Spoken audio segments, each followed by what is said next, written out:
کی ہے کلبی کو دی تھی، اور یہ تھا اس میں کہ تعالوا الی کلمۃ سواء بیننا و بینکم، اور اس بات کی طرف جو سب آسمانی مذاہب والوں میں مشترک ہے، وہ کیا؟ اللہ نعبد الا اللہ ولا نشرک به شیئا ولا يتخذ بعضنا بعضا اربابا من دون اللہ، کہ ہم ایک اللہ کی عبادت کریں اور کیا ہے جی، شرک نہ کریں، اور ایک دوسرے کو خدائی درجہ نہ دیں جیسے تم دیتے ہو احبار اور رہبان کو۔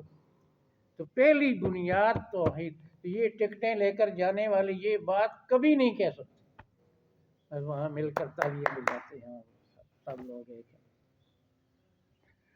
فرمایا مشرکوں کا ساتھ نہ دینا، ولا تدع مع اللہ الہا آخر، مت پکار اللہ کے ساتھ کسی اور معبود کو، کیوں نہ پکار؟ لا الہ الا ہو، بالکل ایسے الفاظ پہلے گزرے تھے۔ 70 نمبر آیت کو دیکھیں اور اس آخری آیت کو دیکھیں، ہو بہو ایک جیسی، اس کے سوا کوئی عبادت اور پکار کا مستحق نہیں۔ کل شیء ہالک الا وجہہ، ہر چیز مٹنے والی ہے اللہ کی ذات کے علاوہ۔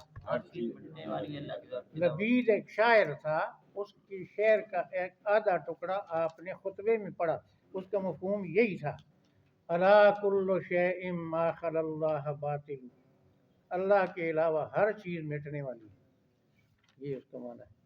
یہ بالکل اس قرآن کے اس لفظ کا معنی ہے، یہ اس کے شعر میں۔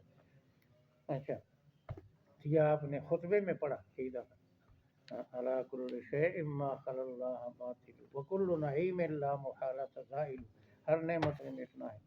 ایک اس کا معنی اور بھی اچھا ہے کہ ہر عمل اللہ کی رضا کے بغیر ہوگا تو وہ بیکار ہوگا، لا کل شیء ہالک، ہر عمل باطل ہے، بیکار ہے، الا وجہ، مگر وہ عمل رہے گا فائدے والا جو اللہ کی رضا کے لیے خالص اللہ کی۔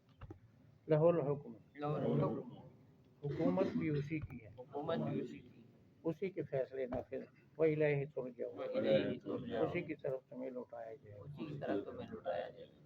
سبحانک اللہم وبحمدک لا الہ الا انت استغفرک واتوب الیک۔ یا اللہ ہماری غفلت کو، سونے کو بھی معاف فرما۔